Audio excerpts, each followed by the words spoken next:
I received an overwhelming amount of requests to make a video on iodine, so I'm going to go ahead and do that for you guys.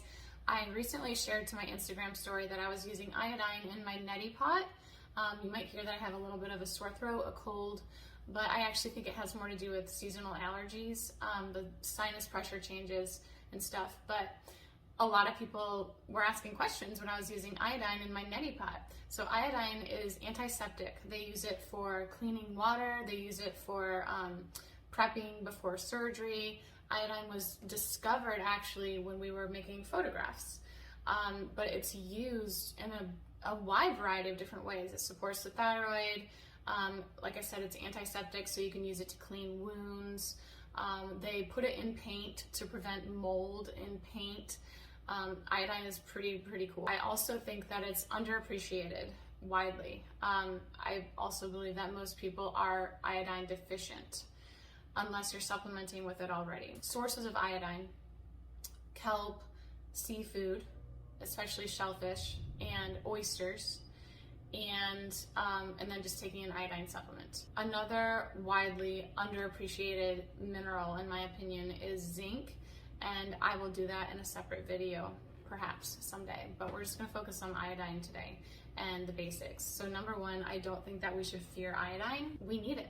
Every vertebrae needs iodine to function.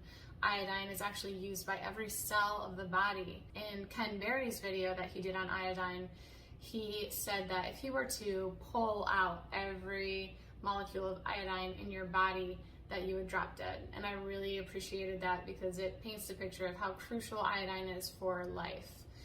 So if you are under the impression that you're allergic to iodine, I actually disagree with that. I don't think there is such thing as an iodine allergy. I think that it's the things that they're putting with the iodine if you're having a reaction to it. So you want to be sure that you have a good source. Again, those sources would be Lugol's iodine, like an iodine supplement. Lugol's is my favorite, and I have that right here.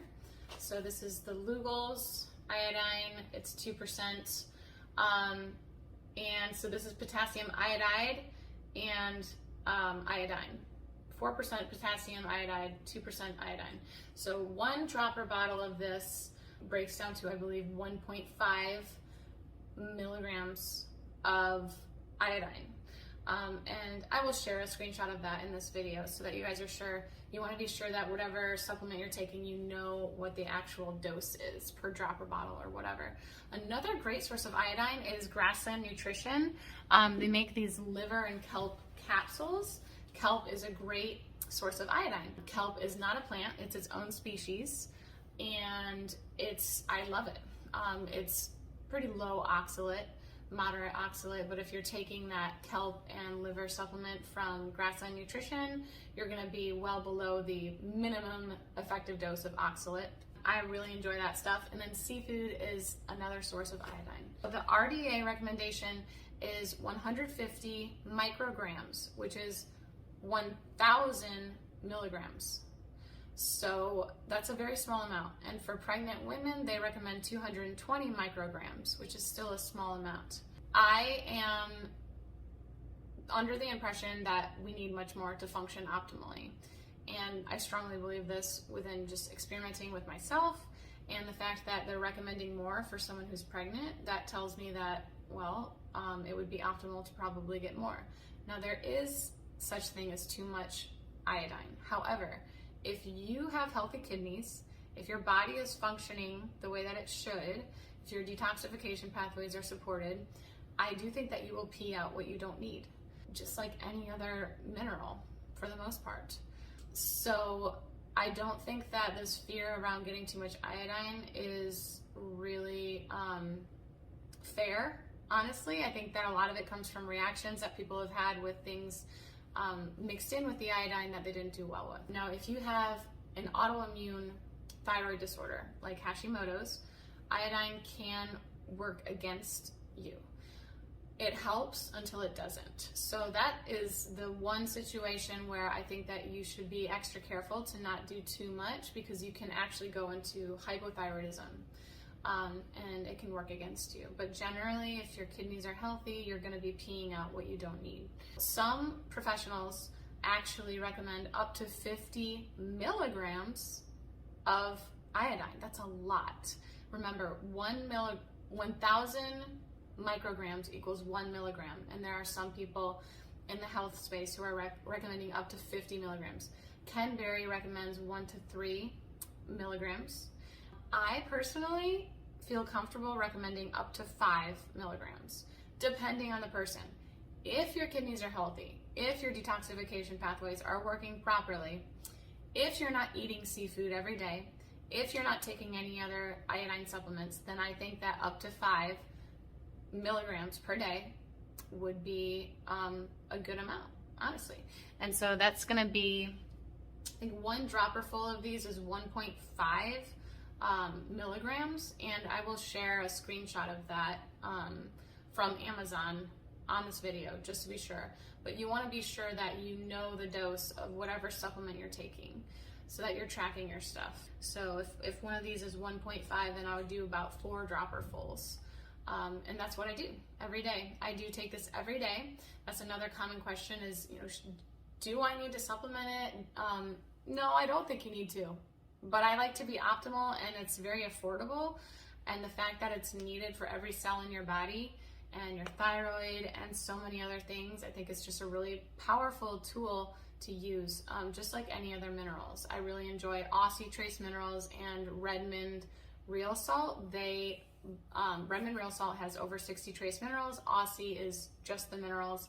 They're both very affordable. I'll share my codes in the caption here. But iodine in itself, I think, should be supplemented by itself, unless you have some other issues that you need to worry about. Iodine is antiseptic, so I was using it in my neti pot when I had this cold.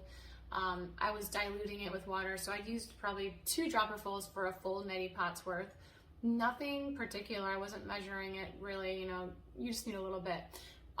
Worst ear infection of my life, put this stuff directly in my ear and just kind of held it there. I felt better within a couple of hours. So iodine is antiseptic. They put it in paint to keep it from getting moldy. They use it to sanitize for surgery. You can put it in water to purify water. It cleans wounds. Iodine is pretty awesome.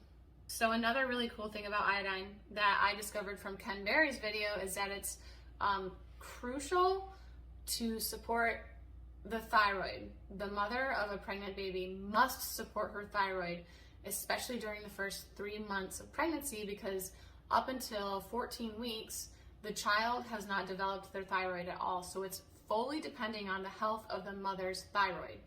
Iodine is a really important precursor for thyroid health, as well as selenium and zinc. Those are the basics on iodine, and I'm going to keep this around 10 minutes long, so I'm going to wrap up here. If you have any questions, leave it in the comments. I will respond. I would say this is my #1 favorite source of iodine, and just be careful, mind your stuff, know your situation. I would start at a low dose. There's no reason to take a ton of it. But just be aware that there are other cultures who are taking, 1 to 8 milligrams per day, and the RDA is far below that. So I think that you would benefit from it. Also, check out Ken Berry's videos. He has 3 videos on iodine, and he's a great resource, and I learned a lot of what I know about iodine from him.